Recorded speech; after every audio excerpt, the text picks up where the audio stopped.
నమస్కారాలు. ఎంఆర్ఆర్ గారికి కృతజ్ఞతలు, ఎమ్మెల్యేకి నమస్కారాలు, ఎస్ఐ గారికి నమస్కారాలు, మండల ఆఫీసర్కి నమస్కారాలు, పంచాయతీ ఆఫీసర్కి నమస్కారాలు.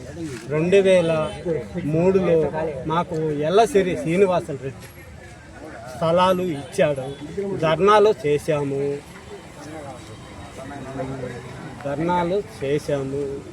ఇప్పుడు ఆ స్థలాలన్నీ కబ్జా చేస్తున్నారు కొంతమంది.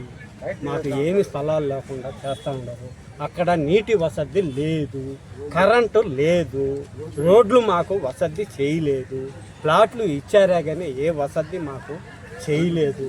దాని మీద మేము తలా 10 రూపాయలు వేసుకొని 4-5 సూర్లు సదరం కూడా చేసాము. చెట్లన్నీ కొట్టించాము. మళ్ళీ అడివైపోయింది. దయచేసి అది అంతా మాకు సదరం చేపించి, రోడ్లేంచి, బోర్లేసి, కరెంటు లాగేసి మేము ఇల్లు కట్టుకునేదానికి, కాలనీ ఇల్లు కట్టుకునేదానికి సిద్ధంగా ఉన్నాము. కాలనీ ఇల్లు కూడా మాకు సహాయం చేయండి. దాంట్లో ఒక కులస్తులనే కాదు, అన్ని కులాలు మతాలు ఉన్నాయి. దేవుడి ప్లాట్లు కూడా, దేవుడికి ఇడిపించుకున్న ప్లాట్లు కూడా ఆక్రమించుకుంటున్నారు. దయచేసి మీరందరూ చేరి మాకు సహాయం చేయాల్సిందిగా మేము కోరుతున్నాము. ఎవరైనా లేదు, వాళ్ళ పేర్లు అయితే మనకు తెలియదు. ఆ విధంగా జరుగుతున్నది కాబట్టి ఇప్పుడు ఎంఆర్ఆర్ కూడా అర్జీ ఇచ్చేదానికి 10 మంది కూర్చొని వచ్చారు.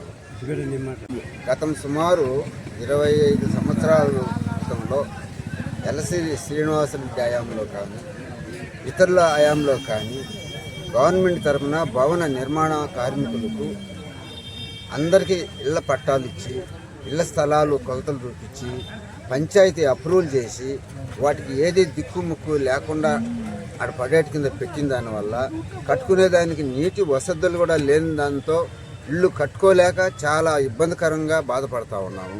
ఇప్పుడు లాస్ట్లో అవి ఎక్కడైతే ఖాళీ ప్లేసులు ఎంఆర్ఓల ద్వారాగా, ఈఆర్ఓల ద్వారాగా తెలుసుకొని వాటిని కబ్జా చేసేదానికి చాలామంది ప్రయత్నం చేసినారు.